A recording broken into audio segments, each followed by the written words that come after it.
Hey, what's going on guys? This is Mist and welcome to my Blue Eyes Chaos Max deck profile. So of course, before you start, again, you already know it, friendly reminder to like and subscribe, because it really does motivate me a lot to keep making videos like these. Yeah, let's jump right into it. So as you can see, I'm playing two Blue Eyes, which obviously is a brick in Blue Eyes Chaos Max, ironically, but if you're playing real Blue Eyes, well, I mean, it's kind of still a brick, but I guess you kind of need it if you want to use Blue Eyes alternative. It's easy to search, and it's a trade and discard, so you can draw two cards, but yeah, I mean, it's a vanilla monster that requires 2 tributes, so usually you're not really doing much when you draw it. And yeah, in this deck, obviously, you're trying to ritual summon, so this isn't ideal. Now, I'm also playing Gadarla, which is the best kaiju to play in the game right now. And in case you're wondering, well, why not play Gameciel instead? Well, Gadarla is wind, so you can tribute over the wind barrier statue. And this can be summoned with Simorgh, Bird of Sovereignty, the Link 3 that the Tri-Brigade decks can actually play, so you gotta have to watch out for that, and this is why Gadarla is the best. I'm also playing 3 Dangers, because if you can actually make Needle Fiber in this deck, so any tuner with any extender, you can actually combo off pretty well, and the dangers are not only good special summons, especially since all these 3 dangers are guaranteed, but also you can discard the bad cards to kind of replace them with fresh draws. So for example, Driver and Blue Eyes White Dragon, which is pretty nice.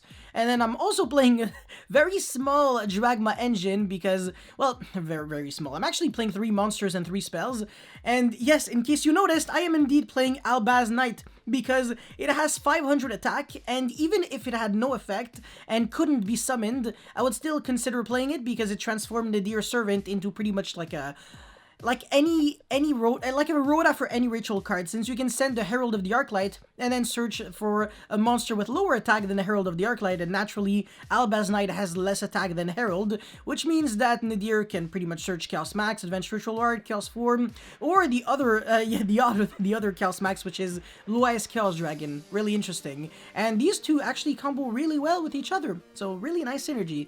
But yeah, I mean, it's really cool to be able to play like like an engine, I guess, that allows you to easily put damage on the board and not have to constantly rely on ritual summoning. And also being able to search that punishment also gives you those turn 1 plays. So Nadir Servant can be a 1-card double interruptions, and this deck kind of needs that ability to stop the opponent going first in a way. I'm also playing the Needle Fiber package, which is kind of, I don't know, the Cold Wing is a brick, definitely, it's a Garnet, but you can still do a lot even if you get, if you draw the Cold Wing, because it doesn't, the combo doesn't necessarily force you to rely on Auradon's tribute to summon from the deck, but what really matters is actually getting that Deskbot 1, so when you actually summon your tokens with Auradon, you revive back that Deskbot 1, and then you make Herald with it, and then one of the tokens, and then obviously you can tribute, and then search something. So this is how you can pretty much transform one tuner and any special summon into multiple searches, and Diviner of the Heralds, which is exactly what made this deck infinitely better,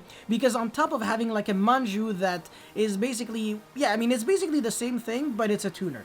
And obviously you're never really going to get the second effect off, the one when it's tributed in order to summon a level 2 or lower fairy monster from your deck. But I mean, it's kind of cool. The important thing is really being able to send the Herald of the Arclight.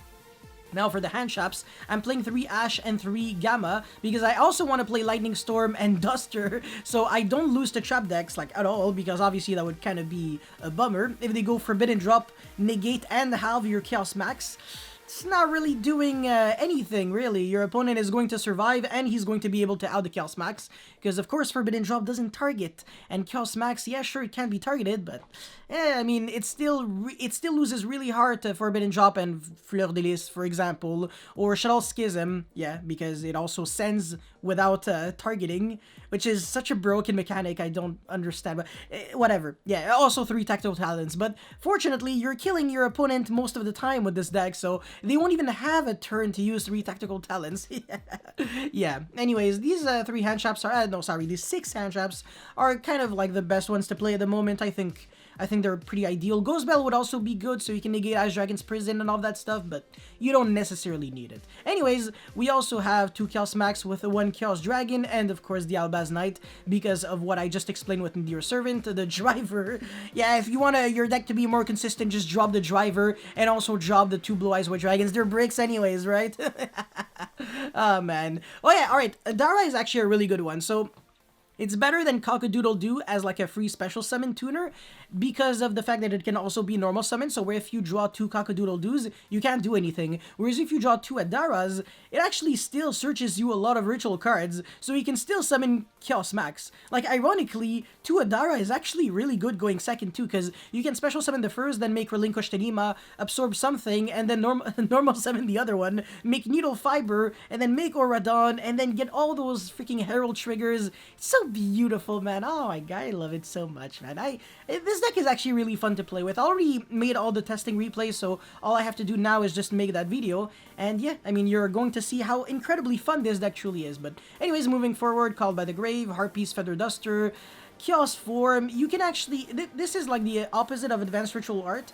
This would require you to send from deck to the graveyard, and then Chaos Form would be banished from your graveyard in order to summon from the hand. So, as a matter of fact, I want to say you could actually argue maybe play one Advanced Ritual Art and then one Blue Eyes, and then still play one Chaos Form, and then drop Chaos Max to 1, sorry. That could definitely make quite a lot of sense. But I want to say, for the most part, the other ratios are pretty on point. Adara, you could also kind of argue to play something else instead. And by the way, just resolving Gamma on your own turn is basically an OTK. It's actually ridiculous. Like, Needle Fiber alone is... yeah, I'm pretty sure it's over 8k damage. It's so crazy. This is like one of the best Needle Fiber decks in the game.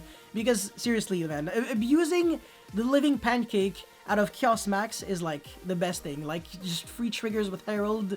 Man, I can't believe this card, even despite Link Cross being banned, is still really good. And you haven't seen anything yet, by the way. Anyways, Lightning Storm, Nadir, and then Punishment. Extra deck, now, real quick. Titanic Lad, this is basically what you send with Nadir Servant in order to get that end phase kind of Skarm-like effect to Surge the Fleur de Lis. And then off of it, well, off of the Nadir Servant, you actually search for Ecclesia, which will then be normal summon to search the Punishment. Punishment could send the Entis during your opponent's turn in order to pop an additional card. Or, if they have a really weak, really low attack monster, you can actually send the Herald with Punishment, which is nice, because Herald is just when it's sent to the graveyard. It doesn't have to be from field to the graveyard, or from whatever to the graveyard, and also it has a negation effect on the field, which is funny because you can send it from the extra deck to the graveyard and also summon it, and then use it kind of as a negate during your opponent's turn, or just Xyz summon with it as a material, which is also pretty funny, but yeah. Alright, this one is pretty hilarious. Old Entity Ch'tuga. This rarely comes up for me, but there are some situations where it kind of can. So basically, when it's used as an Xyz materials, you just draw one card. And yeah, I mean, unless you really go really far with a combo. I mean, the combo that I actually showcased in my combo video actually does involve Old Entity Ch'tuga, I believe. It's just basically a free draw, but it's not the most relevant thing in the world, so I mean, who cares? And yeah, 3 Herald, of course, 1 Merkaba and 1 Nova, in case your opponent goes Maximus Dragma to send 2 cards from the extra deck. It's actually Happy Land City for you. You have like so many options: Entis, Titanic Lag, Herald, Nova, so you basically give a big hug to your opponent if they do that. Alright, Dugaris would allow you... Dugaris is weird because you can't really detach 2 Heralds to revive back one of the Heralds that you detached, because otherwise that Herald wouldn't be able to trigger because of the location trigger effect rulings, whatever. It's the same thing with the Twin Twister, Discard Graph, and then DD Crow thingy. By the way, I finally understand that ruling really well, because I really thought that even if Ben 10 was actually DD Crow'd, it wouldn't trigger, but now, no, it actually does trigger, which is whack, but yeah, now I get it. Anyways, Dugaris, old Outer Entity, Nyarla, Jesus, not an old entity. They're not actually the same thing. This is an old entity, this is an Elder Entity, and this is Outer Entity. And the other Elder Entity that is super broken is Norden, and I don't believe that this card will ever get unbanned, because even without Instant Fusion, it's still completely broken. But yeah, I mean, imagine. What do you guys actually believe that Elder Entity should get unbanned? Let me know in the comment section below. Anyways, Auradon, Needle Fiber. Ooh, this one is a good one. Geonator Transverser. Basically, you need 2 effect monsters to make it, and it's kind of like a creature swap for monsters that it both points to. So 1 monster your opponent controls and 1 monster you control, but they have to be, it's like diagonal arrows, and then you basically shift control. It doesn't target, obviously, so if your opponent summons Dragoon in column number 1 or 3, you can pretty much kind of creature swap it, but if he summons it in column number 2, 4, or 5, can't really do anything about this, but still. And then, yeah, relinquish Tanima in case they summon something in column 2 or 4. So in other words, this gives you covering for 2 and 4, and this is for 1 and 3. So, yeah, like I said, the only safe column is column number 5. And finally, Salaman Greatal Mirage never came up for me. But I guess it kind of matters if you have Diviner and Ecclesia, and you really want to use the effect of Ecclesia, but no, I mean... Yeah, no, like, yeah, I mean, I don't know, yeah. Anyways, moving forward for the idea section, I have absolutely nothing. So this video is over. Thank you so much for watching. Don't forget to like, subscribe, all the beautiful package, and I will see you next time. Peace!